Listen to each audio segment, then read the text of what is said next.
Hi everyone, this is part 4 of the chapter 9 lecture. We're going to start talking about some of the global patterns that have occurred across the world.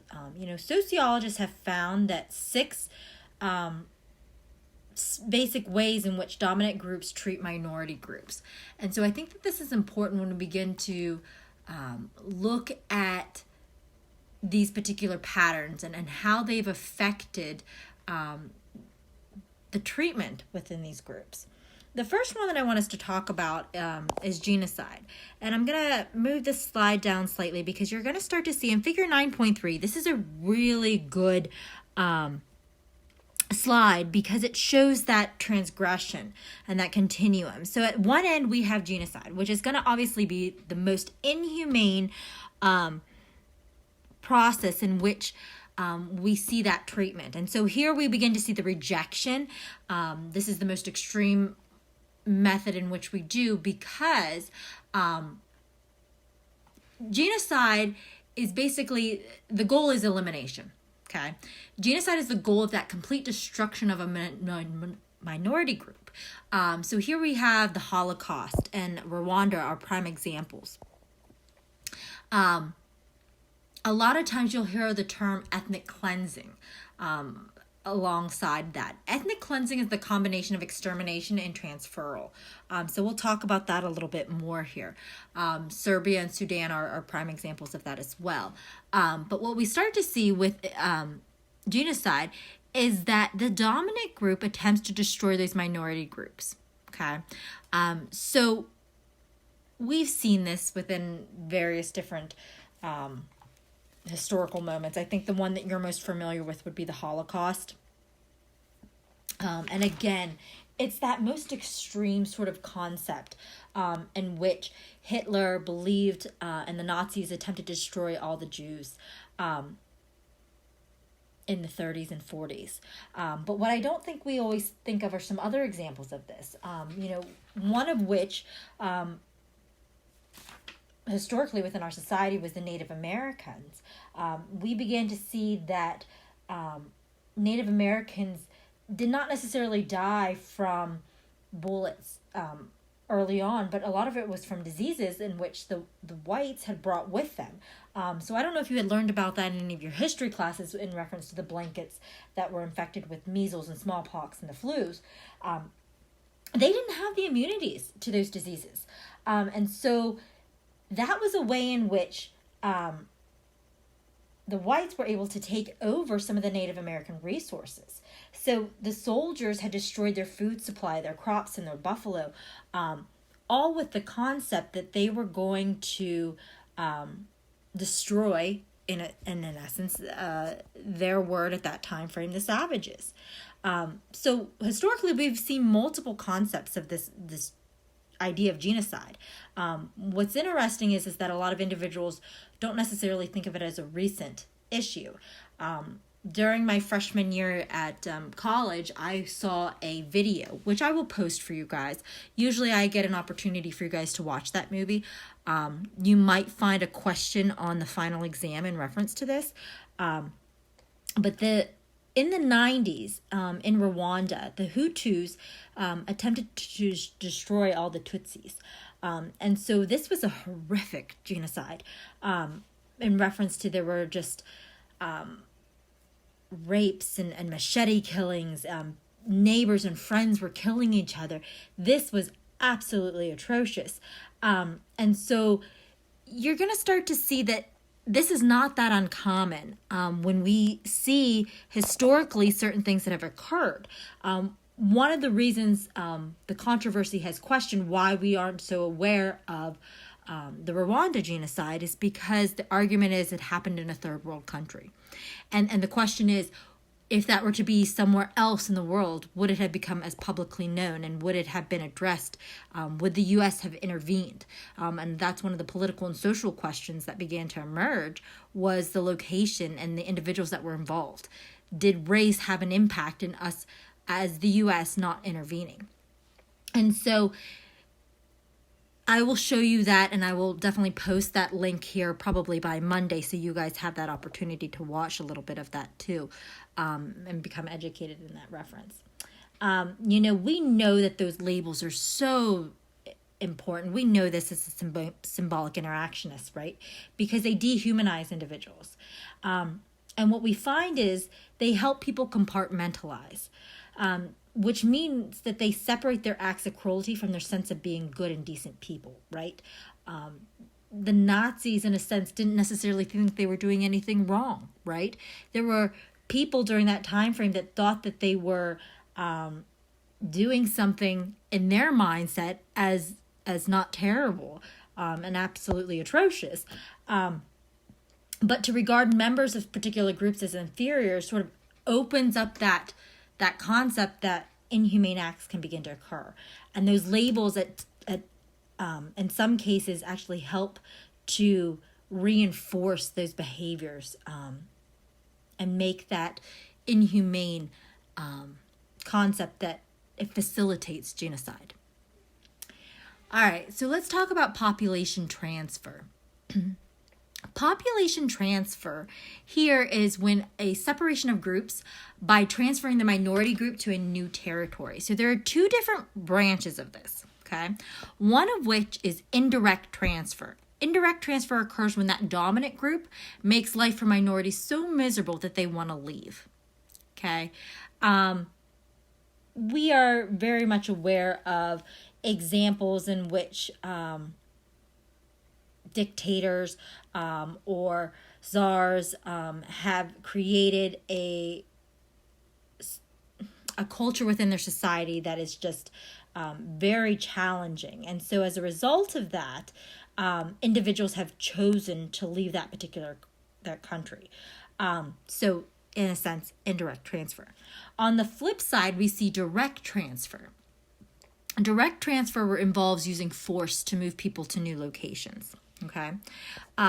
So here you're going to start to see that this occurs when that dominant group expels that minority, right? So we saw this with the U.S. government relocating Native Americans to reservations.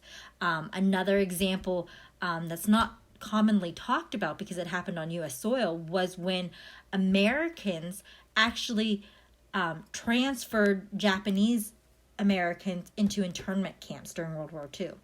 And we'll talk about that a little bit more with Asian American culture, which we'll talk about here.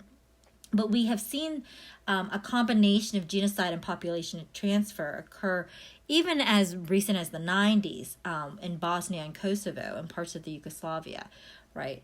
So again, recent events, not that far off. And so it's important for us to sort of look at that pattern and how that has affected greatly certain groups. So as we move down that scale we then move to internal colonialism. Okay, you've probably have heard that term before. Here we're looking at the policy of exploiting minority groups for economic gain. And you're going to start to see that conflict theorists talk about this quite a bit because of the fact that there's sometimes economic advantage, that those dominant groups tend to manipulate certain social institutions as a means to suppress minorities and deny them full access to particular societal benefits. So a prime example of this is slavery, right? We know that that's an extreme example of internal colonialism. If you are familiar with some of the controversy that has arisen in South Africa, we know that the system of apartheid is another prime example. That dominant group, the Afrikaners, despised the minority, and so they found that its presence was necessary as a result of that. The term segregation is something also that I think we need to talk about. Here, this is when we have it's a policy that physically separates a minority group from the dominant group. So they're two necessarily types of segregation. The first is de jure segregation, which is based on the laws. The second is de facto segregation, which is based on the custom and informal norms. You don't necessarily need to know this for the purpose of this, as long as you understand what the concept of segregation is. So it's basically when we have that minority physical group where there's that separation from the dominant group. The example here would be the United States until maybe the 1960s. We began to see that segregation with blacks and whites. And I mean, that permeated through all parts of society, if you think about it. Couldn't drink at the same water fountain, couldn't really have interracial relationships, vastly different. So that segregation was very much a big part of that. Think about that. Those racial relationships wouldn't have happened during that time frame where segregation was very much apparent. So the relationships that some of us have, in my case, myself and my husband, wouldn't have even occurred. So it's sort of interesting when you begin to look at historically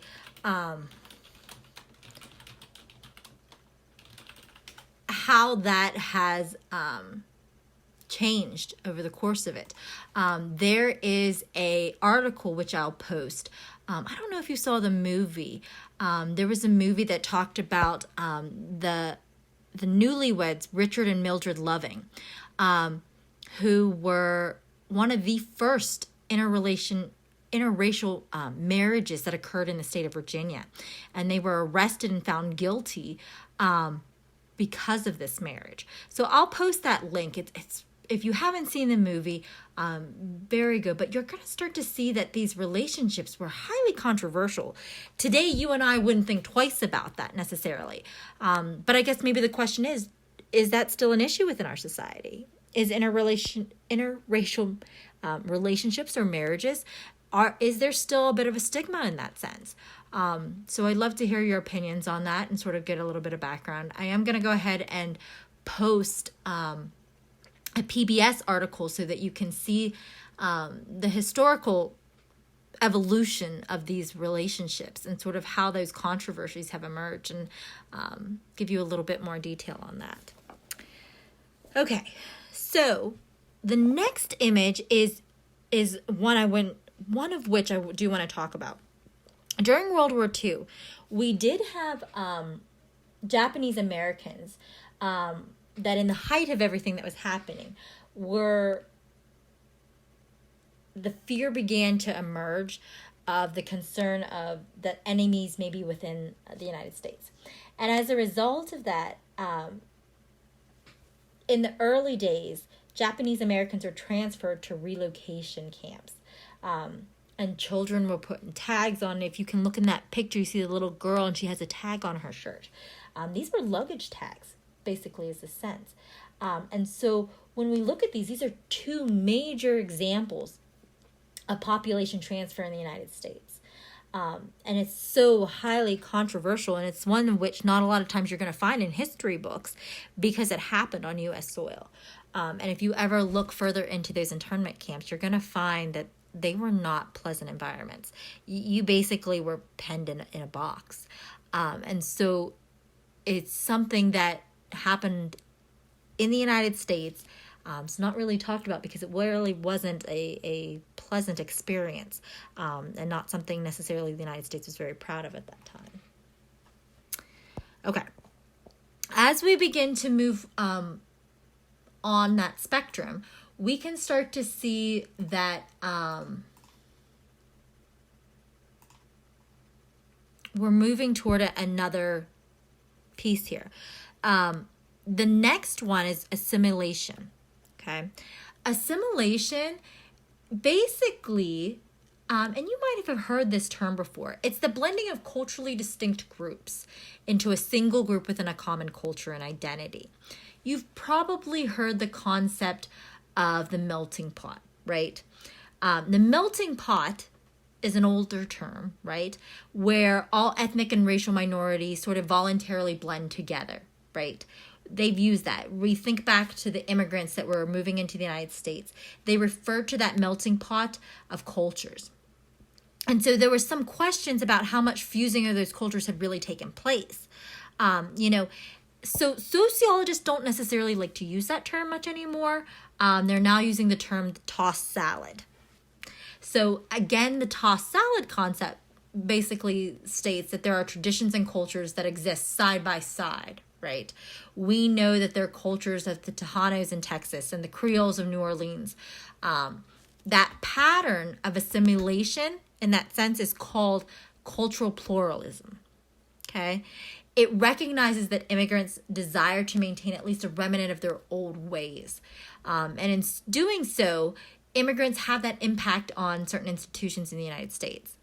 We know that there are large numbers of Latino immigrants. Many states have instituted bilingual education programs in public schools. Think about that. How long do we have to take a language in high school for? They are pushing that as part of that curriculum because it's such a big part of our culture now. And the government now routinely makes those official forms available not only in English but also in Spanish. Churches have conduct services in both language. Even cable TV offers stations with English and Spanish audio tracks, right?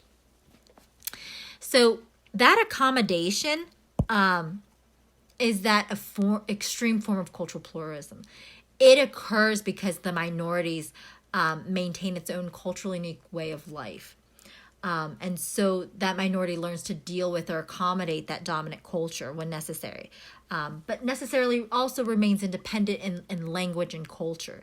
So the Cubans in Miami, the Amish in Pennsylvania are all prime examples of distinct groups within a larger communities that have sort of kept those separate identities. Hoping that makes sense. Okay.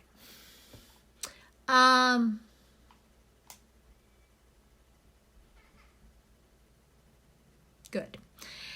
So as we begin to move forward, I do want to talk about there are various different racial and ethnic relations in the United States. And so the next slide is going to begin to really give us a little bit more background on that.